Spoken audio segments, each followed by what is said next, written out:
Hello, this is William Bell. Welcome to the All Things Fulfilled YouTube channel. In this series of videos, we're doing some studies on Ezekiel. We started in chapter 7 and we are now on chapter 10, just doing some overviews to show the relationship between the time, between the temple, and several other aspects of the judgment of God relative to the time of Judah and the Babylonian captivity.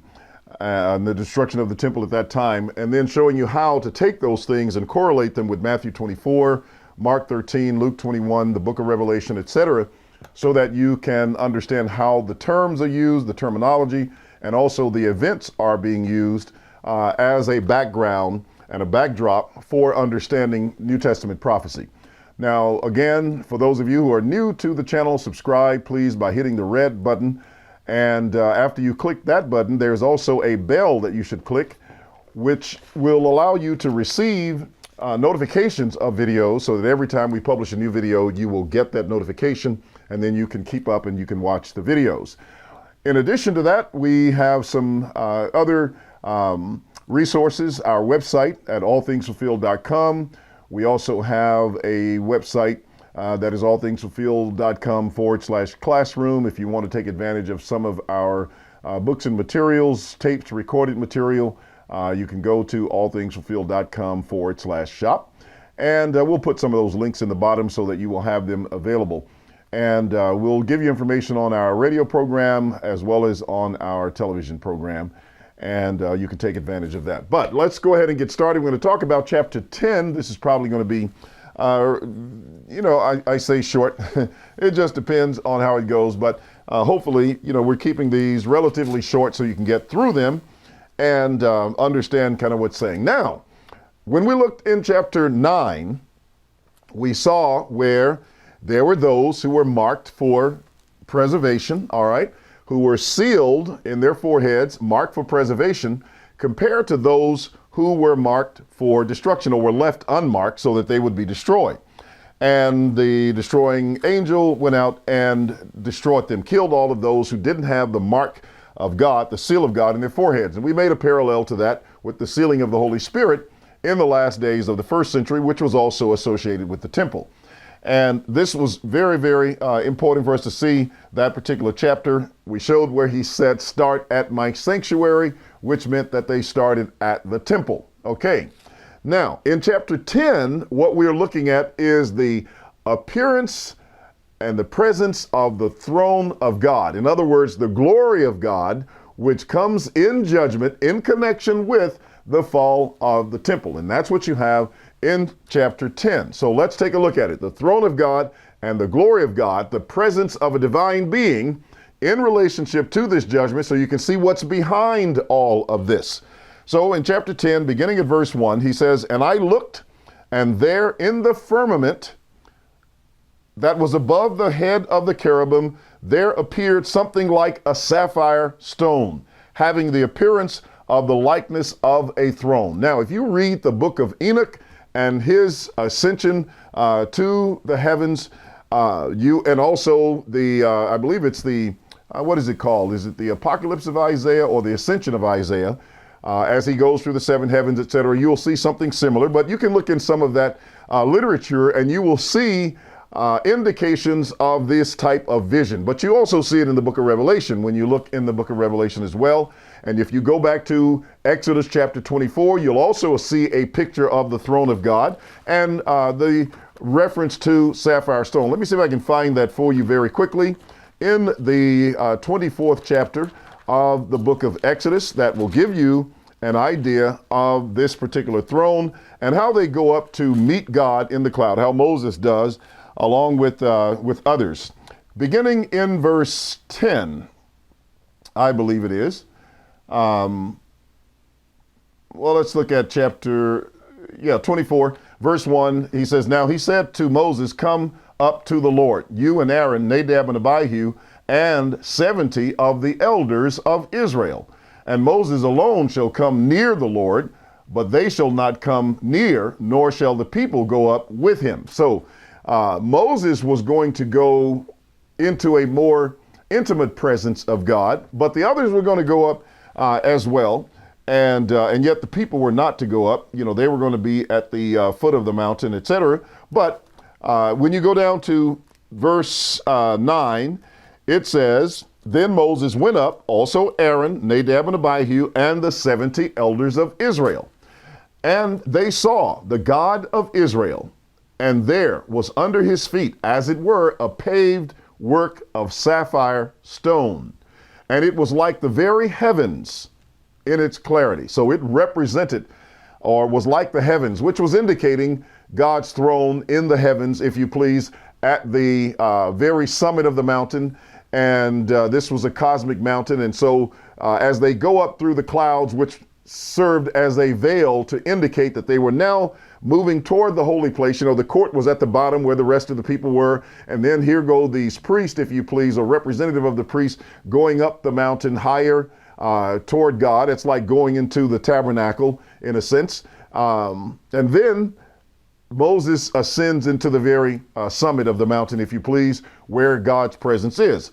And so it says, but on the nobles, let me read that again in verse 10.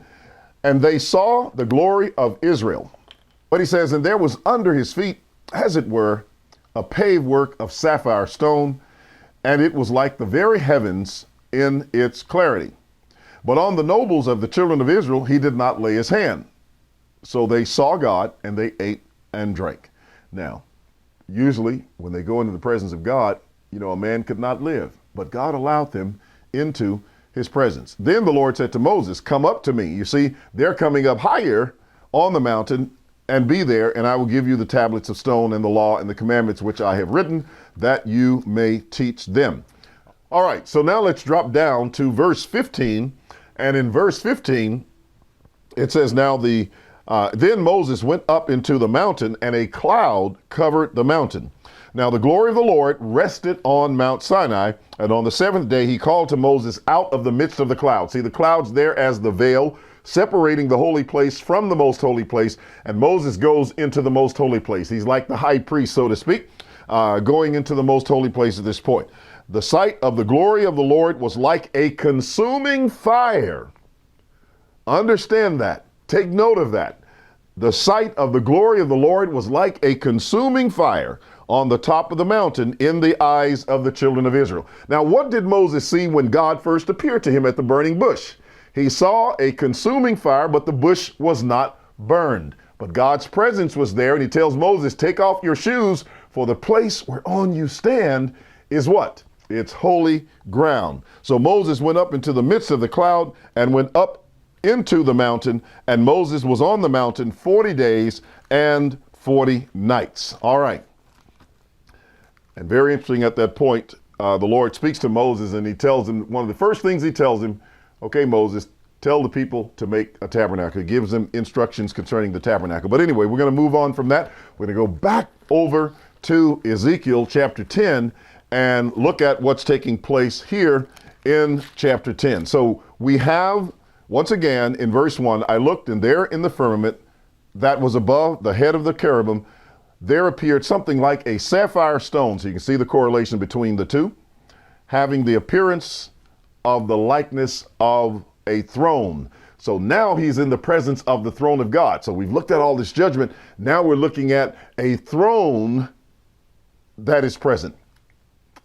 I mean, if you can't see the correlations between the destruction that is taking place or would take place and the coming of the Lord in glory on his throne, you know, you just spend a little bit more time with it. I think it will begin to unveil itself, to reveal itself to you. But hopefully you can see what's going on. Then he spoke to the man clothed with linen and said, go in among the wheels under the cherub. Fill your hands with coals of fire and scatter them over the city. Remember, I just mentioned that consuming fire. And so he says, scatter them over the city. And he went as I watched. Now, what do you think is going to happen when they scatter these coals over the city? What do you think that's indicating? It's about to consume them. Now, the cherubim were standing on the south side of the temple, when the man went in, and the cloud filled the inner court. Then the glory of the Lord went up from the cherub and paused over the threshold of the temple, and the house was filled with the cloud, and the court was full of the brightness of the Lord's glory. So here we have the throne of God, and we have the glory of the Lord appearing at this time. So this is God manifesting himself in glory with the judgment that was going to come. And he's just showing you God's glory in that temple and in association with it. And so he said, and the sound of the wings of the cherubim was heard even in the outer court, like the voice of the Almighty God when he speaks. Then it happened when he commanded the man clothed in linen, saying, take fire from among the wheels, from among the cherubim. Then he went in and he stood beside the wheels. And the cherubim stretched out his hand from among the cherubim the cherub stretched out his hand from among the cherubim to the fire that was among the cherubim, and took some of it and put it into the hands of the man clothed with linen, who took it and went out. And the cherubim appeared to have the form of a man's hand under their wings. And when I looked, there were 4 wheels by the cherubim, 1 wheel by one cherub and another wheel by each other cherub. The wheels appear to have the color of a beryl stone. Beryl was something like green, olive. It could be red, yellow, etc. The actual stone itself, they say, is without color, but because of the impurities that are in it, it has these various colors. But nevertheless, we get some idea of what's going on here. And then he says, and when they went toward any of their 4 directions. They did not turn aside when they went, but followed the direction the head was facing. They did not turn aside when they went. And so this is indicative of the presence of a divine being, because he's omnipresent from all directions.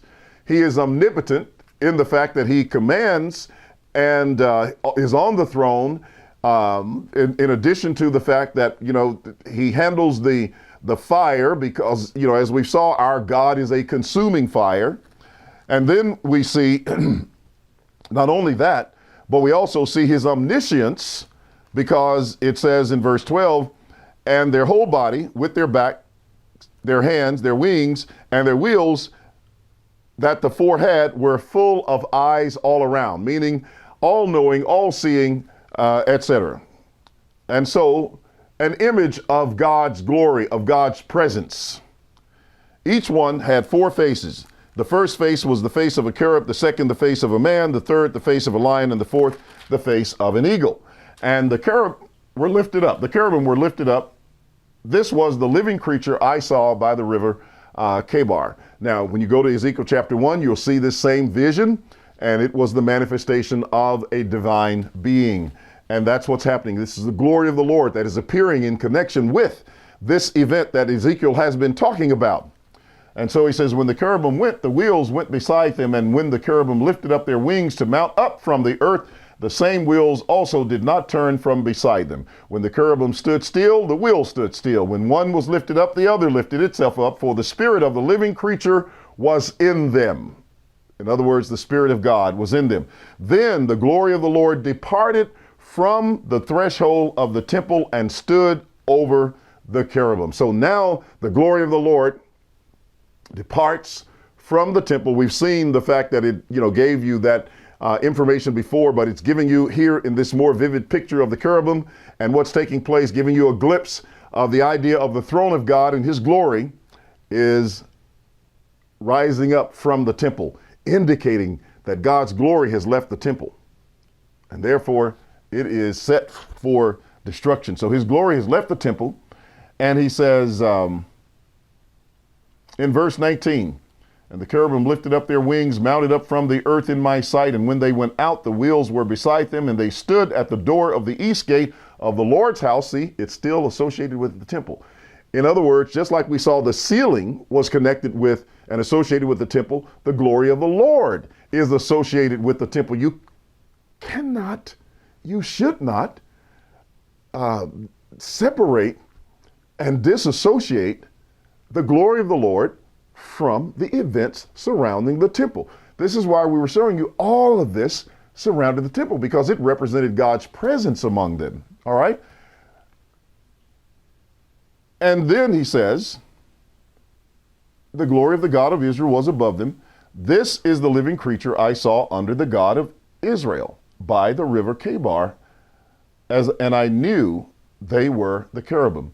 Each one had 4 faces, and each one 4 wings, and the likeness of the hands of a man was under their wings. And the likeness of the faces was the same as the faces which I had seen by the river Chebar. Their appearance and their persons, they each went straight forward.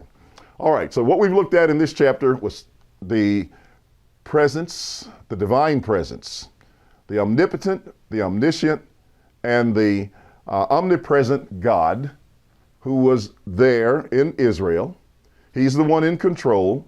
He's the one that is being revealed. These events are going to reveal him, and he allows Ezekiel a glimpse into his glory through his prophetic vision. But that's the God who was behind all of the things that were being done and were about to be done in and around the temple and the city at that time. He wants you to know, I'm the one on the throne. I am the one who is bringing forth these judgments. And when I depart from that temple, there is no protection. There is no peace. There is no prosperity. It is set for destruction. And so when we get to chapter 11, we're going to talk a little bit more about some of the things that take place there. There are a lot of things happening in chapter 11, but we're going to try to cover them rather expeditiously and just give you somewhat of a glimpse of other things associated with the temple that was being destroyed in the time of the 6th century, associated with the Babylonian destruction, the Chaldeans who came against Jerusalem, and we're seeing how this plays out. And then you have something by which to use as a guide and a measuring stick for similar events that take place in the New Testament. You know the drill. Subscribe to the channel if you're new, and if you haven't subscribed, make sure you do so. Also, click the on the bell so you get notifications. Join us on Sunday mornings for our KWAM broadcast on 990 AM, 107.9 FM, Memphis, Shelby County, West Memphis, Forest City, Little Rock, Arkansas, Tupelo, Mississippi, Jonesboro, Arkansas. So if you're in those surrounding areas, tune in or join us on Facebook, and you can listen from anywhere in the world because we do it with the live video. And you have the opportunity to participate in the studies by asking questions or submitting comments. We do screen them so to make sure that your comments are appropriate and your questions are related. But we will do our best to give you a Bible answer to a Bible question. And we don't proclaim to know everything, and we even, acknowledge being taught as we learn together, because that's our aim. Let's get as close to God's truth as we possibly can. In addition, we have our cable TV program or broadcast at 6:30 p.m. Central Time, 7:30 Eastern Time every Saturday evening. And you can also tune in to Don Preston's broadcast beginning in July. The Morning Musings broadcast will be also on the Now Network.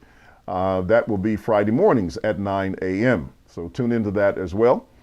And between the two of us, that's giving us an opportunity to reach over 60 million potential households or people because of the platform of that particular network, and it's growing. It's one of the fastest growing. So we're both grateful, humble, and thankful to have a part of that, and do encourage you to support that if you can. We'll leave information below where you can do it. So please take out some time, effort, and if you are in a position to do so, we encourage you to help us so that we can continue to spread the word. As we said, visit our website and tune into the radio broadcast and the television broadcast, and we will see you in the next video. We're going to talk about chapter 11. It's going to get exciting, and then we're going to wrap this up in chapter 12. So just a couple of more videos on this series, and hopefully we've given you a foundation and an overview that if you followed along with us, you'll be able to see all of these things in Matthew 24, Mark 13, Luke 21, and of course throughout the entire New Testament, but in the book of Revelation as well. And we got a good glimpse of it as we look in this historical chapter recorded in Ezekiel. Until next time, this is William Bell saying you have a great one, and I will see you in the next video. God bless.